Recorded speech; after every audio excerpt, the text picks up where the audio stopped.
മനസ്സിന്റെ ഇരുട്ടുണ്ട്. മനസ്സിന് കൊടുക്കുന്ന അക്രമം എന്താണെന്നറിയോ? ഖബൂലുൽ ഹഖ്ദി വൽ ഹസദി വൽ അദാവ. അല്ലാഹു നമ്മുടെ ഖൽബ് നന്നാക്കി തരട്ടെ.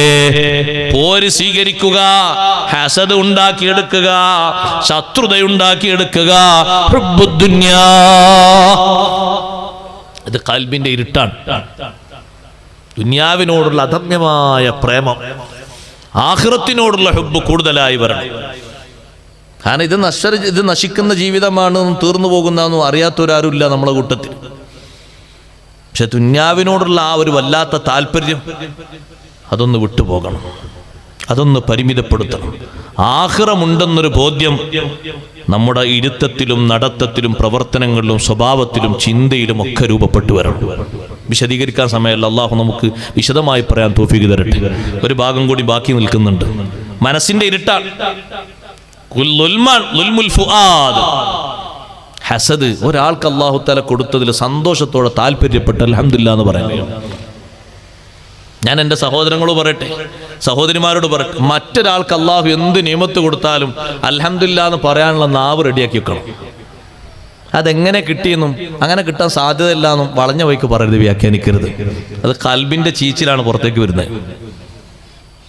അങ്ങനെ കിട്ടിയോ? അങ്ങനെ കിട്ടാൻ സാധ്യതയില്ലല്ലോ, എന്തോ തരികട ഒപ്പിച്ചിട്ടുണ്ടാവും. അതൊന്നും നീ നോക്കണ്ട, അൽഹംദുലില്ലാഹ് എന്നൊക്കെ പറഞ്ഞേക്ക്. ശരിയോ തെറ്റോ ഓല് തീരുമാനിച്ചോട്ടെ. ഒരാൾക്ക് കിട്ടിയ നിയമത്തിനെ പറ്റി നീ ചിന്തിച്ചു, നിനക്ക് കേട്ടപ്പോഴേക്ക് നിന്റെ ഖൽബിൽ സന്തോഷമാവരേണ്ടത് അൽഹംദുലില്ലാഹ് പറയണം. എന്നാ പിന്നെ അതിനോട് നിനക്കൊരു ദുരിതവുമില്ല. അദാവത്ത്, ശത്രുതയുണ്ടാകരുത്. പകയും വിദ്വേഷവും അസദും. ഒരാൾക്ക് അല്ലാഹു തആല കൊടുത്ത നിഅമത്തില് എന്തെങ്കിലും കുറവ് കണ്ടിട്ടുള്ളൊരു സ്വഭാവ രൂപഭാവങ്ങൾ ഉണ്ടാകരുത്. ഏറ്റവും വലിയ കേടാണത്. മനസ്സിന് പറ്റുന്ന വലിയ ഇരുട്ടാണത്. അത് സ്വന്തക്കാരിലാകാം, കുടുംബക്കാരിലാകാം, അയൽക്കാരിലാകാം, ആരിലുമാകാം, നാട്ടുകാരിലാകാം, അന്യ നാട്ടുകാരിലാകാം. എന്ത് അല്ലാഹു ഒരു നിഅമത്ത് കൊടുത്തോ ആ നിഅമത്തിന് നിനക്ക് സന്തോഷം പറയാൻ കഴിയണം. അത് ശരീരത്തിലാകട്ടെ, കുടുംബത്തിലാകട്ടെ, മക്കളിലാകട്ടെ, ഏത് വിധേന അല്ലാഹു തആല കൊടുത്ത നിഅമത്തിലും ആ നിഅമത്തിനെ കുറച്ച് കാണിക്കാതെ അല്ലാഹു ആ കൊടുത്തതിനെ ചോദ്യം ചെയ്യാത്ത നല്ല മനസ്ഥിതി വേണം. ഒരാൾക്ക് കൊടുത്തതിൽ നമ്മളെ ഖൽബിൽ വല്ല ഹസദും ഉണ്ടെങ്കിൽ അതിന്റെ അർത്ഥം ഇമാം റാസി റളിയല്ലാഹു അൻഹു പറഞ്ഞു, നമ്മളെ ഈമാന്റെ കുറവാണ്. അല്ലാഹു കാത്തുരക്ഷിക്കട്ടെ. ഈമാന്റെ കുറവ് എങ്ങനെയെന്ന് മനസ്സിലായോ? അയാൾക്ക് ആ കൊടുത്തത് അല്ലാഹു കൊടുത്തതല്ലേ, അത് ശരിയായില്ല എന്നല്ലേ വലയിരുത്തൽ. അപ്പൊ അള്ളാഹിന്റെ ഖദറിലും ഖലായിലും നമ്മളെ ഈമാൻ എത്ര കുറഞ്ഞു.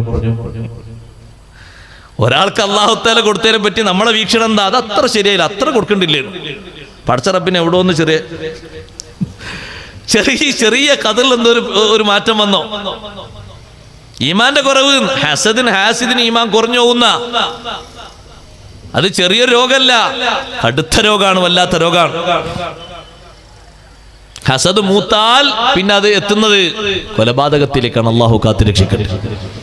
നടക്കുന്ന കൊലപാതകങ്ങളുടെ ഒക്കെ ഏറ്റവും വലിയ ശുജായിയായി വർത്തിക്കുന്ന അതാണ്. ഈ ഉമ്മത്തിലുള്ള ഏറ്റവും വലിയൊരു ദുരന്തമാണത്. ഹസദ് മൂത്തിട്ട് അതിന്റെ പേരിൽ നടക്കുന്ന കൊലപാതകങ്ങൾ. ഖൽബിന് കൊടുക്കേണ്ട ഇരുട്ട്, ഖൽബിന് കിട്ടുന്ന ഇരുട്ട് എങ്ങനെയാണ്? അല്ലാഹു തആലാനോട് ബന്ധം വേണ്ടേ? അതിന് ഹബീബ് റസൂലുള്ളാഹി സ്വല്ലല്ലാഹു അലൈഹി വസല്ലം തങ്ങളോട് നല്ല മഹബ്ബത്ത് വേണം, നല്ല ഹുബ്ബ് വേണം. ഖൽബ് ചാഞ്ഞു പോകാതിരിക്കാൻ, ചെരിഞ്ഞു പോകാതിരിക്കാൻ, അല്ലാഹുവിനോടുള്ള ബന്ധം ലെവലായി നിൽക്കാൻ തങ്ങളെ സുന്നത്തിനെ വല്ലാതെ പ്രേമിക്കണം, ഇഷ്ടപ്പെടണം. അത് ജീവിതത്തിൽ തപസ്സിരുത്തി കൊണ്ടു നടക്കണം. അത് ചെയ്യുന്നിടത്ത് വിഘ്നം വരുത്താതെ സൂക്ഷ്മത പാലിക്കണം. എന്നിട്ടോ തങ്ങളെ മദുഹും മഹബ്ബത്തും നമ്മുടെ ഇരുത്തത്തിലും കിടത്തത്തിലും മനസ്സിലും ഒക്കെ രൂപപ്പെടുത്തണം. തങ്ങളുടെ ഒരു സുന്നത്ത് നമ്മൾ ചെയ്യുമ്പോ സുബ്ഹാനല്ലാഹ്, അതൊരു പ്രവർത്തനത്തിനൊരു കൂലിക്ക് വേണ്ടി മാത്രമാക്കരുത്. നമ്മുടെ ജീവിതത്തിന്റെ ഒരു സന്തോഷമാകണം ആ ചെയ്യുന്നത്. നമ്മളൊരു പതിവ് അങ്ങനെയാകണം. അതില്ലാതെ നമുക്ക് പറ്റൂല എന്നൊരവസ്ഥയിലേക്ക് വരണം. അപ്പോഴാണ് സത്യത്തിൽ നമ്മുടെ ഖൽബിലത് വല്ലാതെ സ്ഥാനം പിടിച്ചത്.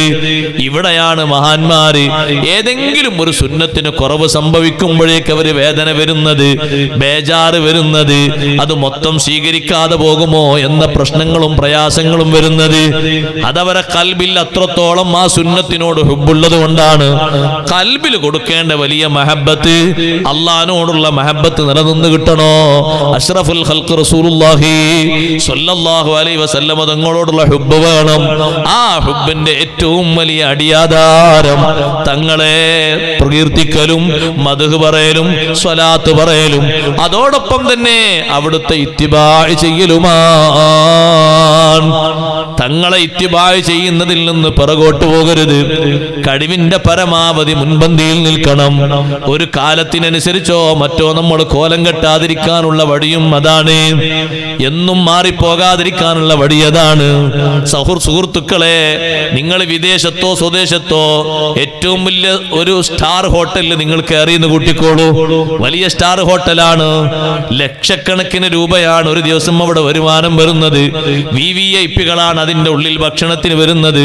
നിങ്ങൾ കയറി നോക്കുമ്പോ ഭക്ഷണം കഴിക്കുന്ന ആളുകളൊക്കെ സുന്നത്തിൽ നിന്ന് എത്രയോ ബഹുദൂരം സഞ്ചരിച്ചിട്ടുണ്ട്. നിങ്ങൾ അവിടെ സുന്നത്ത് സൂക്ഷിക്കാൻ പറ്റുമോ? നിങ്ങൾ വേറിട്ട വ്യക്തിത്വമാ. കയറി നോക്കുമ്പോ എല്ലാവരും വികലാംഗരെ പോലെയാ ഭക്ഷണം കഴിക്കുന്നത്. രണ്ട് കൈ കൊണ്ടും എന്തൊക്കെയോ കോല് കുത്തിയിട്ട് അങ്ങോട്ടും ഇങ്ങോട്ടും ചെരിഞ്ഞ് മറിച്ചതൊക്കെയാ ഭക്ഷണം കഴിക്കുന്നത്. അള്ളാഹുവിന്റെ ഹബീബ് സല്ലല്ലാഹു അലൈഹി വസല്ലം കൈകൊണ്ട് ഭക്ഷണം കഴിച്ചതുപോലെ കയ്യും കൈകി വൃത്തിയാക്കി ഒന്നിരുന്ന് ഭക്ഷണം കഴിക്കുമ്പോ നിങ്ങളൊരു പയഞ്ചൻ എന്ന അർത്ഥത്തിൽ നോക്കി ചിരിക്കുന്നവരുണ്ടാകും. നിങ്ങളെ മനസ്സിലുണ്ടാകേണ്ടത് സന്തോഷമാണ്. ഇക്കാണുന്ന 150 ചെയറുകൾക്കിടയിൽ ഒന്ന് കൈകൈകിയിട്ട് സുന്നത്ത് യഥാവിധി സ്വീകരിച്ച് ഭക്ഷണം കഴിക്കുന്ന ആള് ആകാൻ അള്ളാഹ് തൗഫീഖ് തന്നല്ലോ. ആ ഒരു ശൈലിയാണ് സ്വീകരിക്കേണ്ടത്. ഇനി നാട്ടിൽ എല്ലാ കല്യാണങ്ങളിലും ആളുകളെ വരിക്ക് നിർത്തിയിട്ട്, നിങ്ങൾ കണ്ടില്ലേ റേഷൻ കടയിൽ വരുന്ന ആളുകൾ ഭക്ഷണത്തിന് വേണ്ടി അരിക്ക് വേണ്ടി ക്യൂ നിൽക്കുന്നത്? അവിടുത്തെ സിസ്റ്റം അതാണ്. അതിനെ അവിടെ കഴിയുള്ളൂ. അതേ രൂപത്തിൽ വഴിക്ക് നിർത്തിയിട്ട് ആളുകൾ അവരെ കൈ കൊണ്ട് തന്നെ കോരിയെടുത്തിട്ട് ഇരിക്കാനോ മറ്റോ സ്ഥലമില്ലാതെ നടന്നിട്ടും ഇരുന്നിട്ടും ചാഞ്ഞിട്ടൊക്കെ തിന്നുന്ന സുന്നത്തിനെതിരായ അവസ്ഥ കാണുമ്പോ അത് നിലനിർത്താൻ പാടുപെട്ടിട്ട്, അങ്ങനെ കൊണ്ടുവരാൻ പാടുപെട്ടിട്ട് നിങ്ങൾ അതിനൊന്ന് ചേഞ്ച് വരുത്തിയിട്ട് ആ സുന്നത്തങ്ങനെ സ്ഥിരപ്പെടുത്തിയാൽ അല്ലാഹു സുബ്ഹാനഹു വ തആല നിങ്ങൾക്ക് തരുന്ന പരിഗണന ഒന്ന് വേറെയാണ്. കാരണം നാട്ടിൽ നടക്കുന്ന എല്ലാ സ്ഥലങ്ങളിലും അത് പതിവായി പോയി. അവിടെയാണ് നിങ്ങൾ ശ്രദ്ധേയ വ്യക്തിത്വമായി മാറുന്നത്. നിങ്ങൾ ആ സുന്നത്തിൽ നിന്ന് വ്യതിചലിച്ചില്ല. വിളിക്കുന്ന അതിഥികളെ നല്ലോണം ബഹുമാനിക്കുന്നത് ഈമാനിന്റെ ഭാഗമാണ്. ഇരുത്തിയിട്ട് അവർ ഇരിക്കുന്നിടത്തേക്ക് ഭക്ഷണം കൊണ്ടുപോയി കൊടുക്കലാണ് ഇക്റാമ്. അവരെ കൊണ്ട് ഭക്ഷണം എടുപ്പിക്കല് വിശ്വാസത്തിന് എതിരാണ്, സുന്നത്തിന് എതിരാണ്, ഹബീബായ തങ്ങൾക്ക് വെറുപ്പാണ്. അപ്പൊ ആ ശൈലിയിൽ നിന്ന് മാറിയിട്ട് നാട്ടിൽ അങ്ങനെ ഒരു സമ്പ്രദായം രൂപപ്പെട്ട് വന്നാലും ആ ഒരു സുന്നത്തിന് നിങ്ങൾ അടിയുറച്ച് നിൽക്കുന്നുണ്ടോ? അല്ലാഹുവുമായി നിങ്ങളെ കൽബിന്റെ കണക്ഷൻ വേർപിരിയൂല. കൽബിന്റെ ബന്ധം അല്ലാഹുവുമായി ഉറച്ചു നിൽക്കണോ? ഹബീബായ മുഹമ്മദുർ റസൂലുള്ളാഹി സ്വല്ലല്ലാഹു അലൈഹി വസല്ലമ തങ്ങളെ നന്നായി സ്നേഹിക്കുകയും അതേ നേരത്തെ പറഞ്ഞ ദുസ്വഭാവങ്ങളില്ലേ അതിൽ നിന്നൊക്കെ കൽബിനെ മുക്തമാക്കി കൽബിന്റെ ദുസ്വഭാവങ്ങളിൽ നിന്ന് കൽബിനെ സംരക്ഷിച്ചെടുത്ത് നന്നാക്കി മുന്നോട്ട് കൊണ്ടുപോവുകയും വേണം. അല്ലാഹു നമ്മളെ സഹായിക്കുമാറാകട്ടെ. ഇന്ന സമഅ വൽ ബസറ വൽ ഫുആദ കുല്ലു ഉലൈക കാന അൻഹു മസ്ഊലാ. അറിയുന്നതേ പറയാവൂ, അറിയുന്ന വിഷയത്തിലെ കൈകാര്യം ചെയ്യാവൂ, അറിയുന്ന വിഷയത്തിന്റെ പിന്നാലെ പോകാവൂ. അറിയാത്ത ഒന്നിനും നീ മെമ്പറാകരുത്. കാരണം ഇന്ന സമഅ വൽ ബസറ വൽ ഫുആദ, കേൾവിയും കാഴ്ചയും മനസ്സുമൊക്കെ കാന മസ്ഊലാ, ചോദിക്കപ്പെടുന്നൊരു സന്ദർഭം വരാനുണ്ട്. ലിമസ്തമഅതുമുസ് സമഅ, എന്തിലാണ് കേൾവിയെ ഉപയോഗിച്ചത്? അഫിത്വാഅതി അം ഫിൽ മഅസിയാ, അല്ല പൊരുത്തപ്പെട്ട വിഷയത്തിലാണോ അല്ല എതിർത്ത കാര്യത്തിലാണോ? ഓരോ അവയവങ്ങൾക്കും ആ രൂപത്തിലൊരു ചോദ്യമുണ്ട്, ആ രൂപത്തിലൊരു വിഷയം വരാനുണ്ട്. അതിനൊക്കെ അല്ലാഹു സുബ്ഹാനഹു വ തആല ആ അവയവങ്ങൾക്ക് കഴിവ് കൊടുക്കുകയാണ്. എന്നിട്ട് ആ അവയവങ്ങളെ കൊണ്ട് സംസാരിപ്പിക്കുന്നു. യൗമ തശ്ഹദു അലൈഹിം അൽസിനതുഹും വഅയ്ദീഹിം വഅർജുലുഹും ബിമാ കാനൂ യഅമലൂൻ. സൂറത്തുൻ നൂറിലൂടെ അല്ലാഹു പഠിപ്പിച്ചില്ലേ, അവർക്കെതിരെ അവരുടെ നാവുകൾ സാക്ഷി പറയുന്ന ദിനം.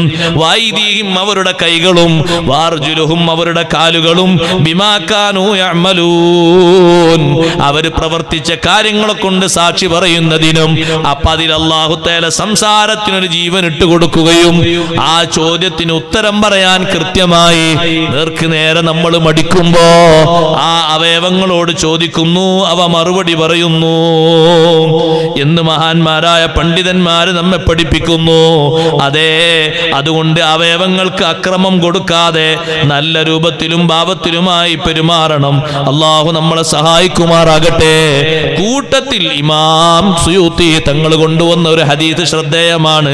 വലാ തഖഫു മാ ലൈസ ലക ബിഹി ഇൽമുൻ, മറ്റൊരാളെ കുറിച്ച് അറിവില്ലാത്തത് നീ പറയരുത് എന്ന് പറഞ്ഞെടുത്ത് മഹാനവറുകൾ കൊണ്ടുവന്ന ഒരു ഹദീസ്. അയ്യുമാ റജുലുൻ ശഅല റജുലിൻ മുസ്ലിമിൻ, ഏതൊരു ആണോ പെണ്ണോ ആരോ ആകട്ടെ ഒരു മുസ്ലിമായ മനുഷ്യന്റെ മേൽ ഇല്ലാത്ത ഒരു വിഷയം പറഞ്ഞു പരത്തി, മൊത്തം പരത്തി. അയാളാണ് പരത്തിയെന്ന് പറയില്ല, നാട്ടിൽ അയാളാണ് ആദ്യം അത് വിട്ടത് എന്ന് പറയും.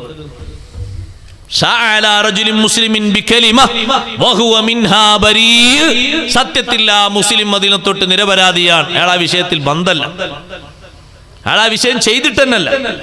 പക്ഷെ ഒരാളെ മേൽ അങ്ങനെ വന്ന് പറഞ്ഞു പരത്തിയാൽ കാന ഹഖ്ഖൻ അലല്ലാഹി അയ്യുദീബഹു യൗമൽ ഖിയാമത്തി ഫിന്നാർ, ഇവനെ നരകത്തിലിട്ട് ഉരുക്കി വാർക്കിയെടുക്കൽ അല്ലാഹുവിന്റെ മേലെ ഹഖാണ്. ഹത്താ യഅതി ബിനഫാദി മാ ഖാൽ, അവൻ പറഞ്ഞതിനുള്ള വിഷയം തീരുന്നത് വരെ. ഏത് കലിമത്താ പറഞ്ഞത്, എത്ര ഡേഞ്ചർ ഉള്ളതാ പറഞ്ഞത്, അത് എത്രമാത്രം ആളുകളിലേക്ക് പരന്നു, എത്രമാത്രം ആ മനുഷ്യന്റെ മനസ്സ് വിഷമിച്ചു, കുടുംബം വഷളായി, നാട്ടിൽ നിന്നയാൾ മറുനാട്ടിലേക്ക് താമസിച്ചു. ഇതിനൊക്കെ കൂടി കാരണമായതൊരു കലിമത്തല്ലേ. സത്യത്തിൽ അയാൾ ആ കലിമത്തിന്റെ ആളല്ല, ആ പറഞ്ഞ വിഷയത്തിൽ നിന്ന് ആള് മുക്തനാണ്. പക്ഷേ എഴുതി വിട്ടൊരാളുണ്ടല്ലോ, പറഞ്ഞു പരത്തിയ ഒരാളുണ്ടല്ലോ, അയാള് കുടുങ്ങുകയാ. അതുകൊണ്ട് സഹോദരങ്ങളെ, അറിവില്ലാത്ത വിഷയങ്ങൾ പറഞ്ഞു പരത്തരുത്. ശരിയായ അറിവ് വന്നങ്ങ് തേടണം, എന്നിട്ട് കാര്യങ്ങൾ അന്വേഷിക്കണം, എന്നിട്ട് ചോദിക്കണം. അപ്പോഴല്ലേ അത് ശരിയാകൂ. അറിയാത്ത പറയുന്ന ആൾക്കാരൊക്കെ ഇമാമിങ്ങൾ തിരുത്തി. അബൂ ഹനീഫ റളിയല്ലാഹുവിന്റെ കാലത്ത് ഒരാളുണ്ടായിരുന്നൊരു മനുഷ്യൻ, അയാൾ വന്നിട്ട് പറയും, നബി സല്ലല്ലാഹു അലൈഹി വസല്ലം ചെയ്ത കാര്യങ്ങളൊക്കെ ശരിയാണ്, പക്ഷെ ഒരു കാര്യം ശരിയായില്ല. അതെന്താന്ന് വെച്ചു, തങ്ങൾ കല്യാണം കഴിച്ചു കൊടുത്തത് രണ്ടും യഹൂദികൾക്കായിപ്പോയി. ആരെപ്പറ്റി? അലി റളിയല്ലാഹുവിനെ പറ്റി, ഉസ്മാൻ റളിയല്ലാഹുവിനെ പറ്റി. നഊദു ബില്ലാഹ്. അയാളെ വർത്താനം അങ്ങനെ. അത് അബൂ ഹനീഫ റളിയല്ലാഹുവിന്റെ കാതിലെത്തി. അങ്ങനെ ഒരാൾ പറയുന്നുണ്ടല്ലേ, നിസ്കാരമൊക്കെ ഉണ്ട്, നിസ്കാരമൊക്കെ ഉള്ള ആളല്ലേ, അല്ലാത്തവരാരത് പറയും. അങ്ങനെ വാദമുണ്ടല്ലേ. ഇയാളെ ഒരു ടൈമിൽ കിട്ടിയപ്പോ ഇമാം അവർകൾ വിളിച്ചു, നിങ്ങൾ വരി, നിങ്ങളെ കുട്ടിയെ കെട്ടിക്കാനായില്ല. കെട്ടിക്കാനായിട്ട്, കല്യാണത്തിന് ടൈമായിട്ടുണ്ട്, നല്ലൊരു പുതിയാപ്പളുണ്ട്.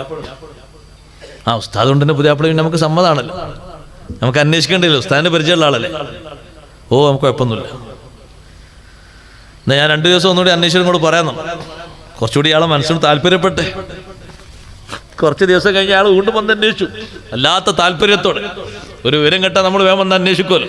വന്നു, ഇമാമല്ലാതെ തങ്ങൾ പറഞ്ഞു, അയാളൊക്കെ ശരിയാണ്, പക്ഷേ ഒരു ചെറിയ കുഴപ്പമുണ്ട് ആൾക്ക്. എന്താ കുഴപ്പം? ആളൊക്കെ ക്ലിയറാ, കുടുംബം നോക്കാനും പോറ്റാനും നിങ്ങളെ കുട്ടിയാളെ കൂടെ ജീവിക്കുമ്പോൾ യാതൊരു പ്രശ്നമില്ലാതെ കഴിയും, പക്ഷെ ആള് യഹൂദിയാണ് എന്ന് പറഞ്ഞു. അപ്പോഴേക്ക് ഇയാളെ മുഖഭാവം മാറി. എന്താ നിങ്ങൾ മനസ്സിലാക്കിയത്? എന്റെ മോളെ യഹൂദിനെ കൊണ്ട് കെട്ടിക്കാനോ? അയാളിങ്ങനെ ഡേഞ്ചറായിട്ട് തുള്ളിയില്ലേ. എത്രത്തോളം അയാൾ തുള്ളുണ്ട്. അപരിപതകൾ നോക്കാം, തുള്ളട്ടെ ഇയാൾ സ്ട്രോങ് ആകട്ടെ. ഇയാളിങ്ങോട്ട് സംസാരം ഇങ്ങനെ ഊക്കൂട്ടിയപ്പോ ഒറ്റ ചോദ്യം ചോദിച്ചു.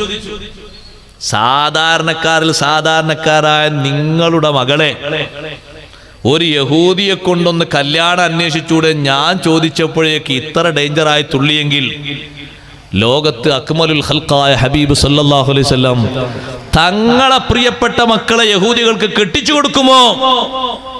ഉടനെ തന്നെ അയാൾ സ്റ്റക്കായി പോയി, വർഷപോയി. ഉടനെ തൗബ ചെയ്ത് മടങ്ങണം. ആ നിമിഷം ആൾ പൊട്ടിപ്പോയി. അപ്പോഴാണ് അയാൾ സത്യത്തിൽ ചിന്തിച്ചത്. അയാളെ കൽബിന് ശരിക്ക് കുറിക്ക് കൊണ്ടത് അപ്പോഴാണ്. നിന്ന് തരിച്ചുപോയി, ഉത്തരം പറയാൻ കഴിയാതെ പൊട്ടിക്കരഞ്ഞുപോയി, പശ്ചാത്തപിച്ചു മടങ്ങി. അതാണ് ഇമാമിങ്ങളുടെ ദൗത്യം. അത്തരത്തിലുള്ള ആളുകളെ ആ രൂപത്തിൽ ചികിത്സിച്ചു മാറ്റണം. തെളിവ് ശരിക്ക് പറഞ്ഞു കൊടുക്കേണ്ട ആൾക്കാർക്ക് തെളിവ് പറഞ്ഞു കൊടുക്കണം. ഈ രൂപത്തിലുള്ള ആൾക്കാർക്ക് ഈ രൂപത്തിലുള്ള തെളിവും കൊടുക്കണം. എന്നിട്ട് അവർ അന്ധവിശ്വാസത്തിൽ നിന്ന് മാറ്റണം. എന്താണ് അയാളെ പറഞ്ഞ വാദം? എത്ര വലിയ ഗൗരവമുള്ളതാ! സുബ്ഹാനല്ലാഹ്, ഇമാമിങ്ങളൊക്കെ അങ്ങനെ പ്രതികരിച്ചിട്ടുണ്ട്. ഇബ്നു ഉമർ റളിയല്ലാഹു അൻഹുയോട് വന്നിട്ട് ഒരാൾ ചോദിച്ചു, അബൂബക്കർ റളിയല്ലാഹു അൻഹുവിനെ പറ്റി നിങ്ങളുടെ അഭിപ്രായം എന്താ? ഇബ്നു ഉമർ റളിയല്ലാഹു അൻഹു അഭിപ്രായം പറഞ്ഞു, നബി സല്ലല്ലാഹു അലൈഹി വസല്ലം നിങ്ങൾക്ക് വളരെ ഇഷ്ടപ്പെട്ട ആളാണ്, ഞങ്ങൾ അംഗീകരിക്കുന്ന ഞങ്ങളെ നേതാവാണ്.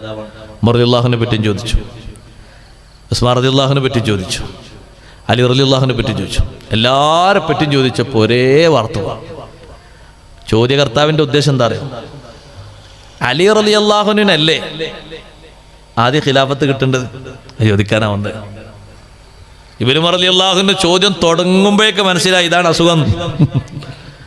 ഇബ്നു ഉമർ റളിയല്ലാഹു അൻഹു പറഞ്ഞു, നിങ്ങളെ വാദം ഒരു ചെറിയ രൂപത്തിലെങ്കിലും ശരിയാണെന്ന് വെക്കുകയാണെങ്കിൽ അലി റളിയല്ലാഹു അൻഹു അന്നവിടെ പന്തലിൽ വരാതിരിക്കണ്ടേ? ഉമർ റളിയല്ലാഹു അൻഹു ബൈഅത്ത് ചെയ്ത് കുറച്ച് കഴിയുമ്പോഴേക്ക് അലി റളിയല്ലാഹു അൻഹു നേരെ പോയി ബൈഅത്ത് ചെയ്തിട്ടുണ്ട് അബൂബക്കർ സിദ്ദീഖ് റളിയല്ലാഹു അൻഹുവിനെ. സ്വഹാബത്തിൽ ആരെങ്കിലും വിയോജിപ്പ് പ്രകടിപ്പിച്ചോ? ആ മനുഷ്യന് തെളിവുകളൊക്കെ പറഞ്ഞ് തിരുത്തി കൊടുത്തു. എല്ലാ സ്വഹാബിമാരെയും ഒരുപോലെ ബഹുമാനിക്കണം. ഒരാളെയും വേർതിരിച്ച് കണ്ടിട്ട് അവര് ശരിയല്ല ഇവര് ശരിയല്ല എന്ന നിന്റെ വാദമില്ലേ, അതൊരിക്കലും ശരിയല്ല. അങ്ങനെ വിശ്വസിക്കരുത്, ചിന്തിക്കരുത്. സുബ്ഹാനല്ലാഹ്, ദുർവിശ്വാസങ്ങളല്ലേ അങ്ങനെ വരുന്നത്. അതുകൊണ്ടൊരു മുസ്ലിമായ ആണിന്റെ പേരിലും മുസ്ലിമത്തായ പെണ്ണിന്റെ പേരിലും ഒരിക്കലും അവർ ചിന്തിക്കാത്ത വിഷയങ്ങൾ പറഞ്ഞ് പ്രചരിപ്പിച്ചുകൂടാ.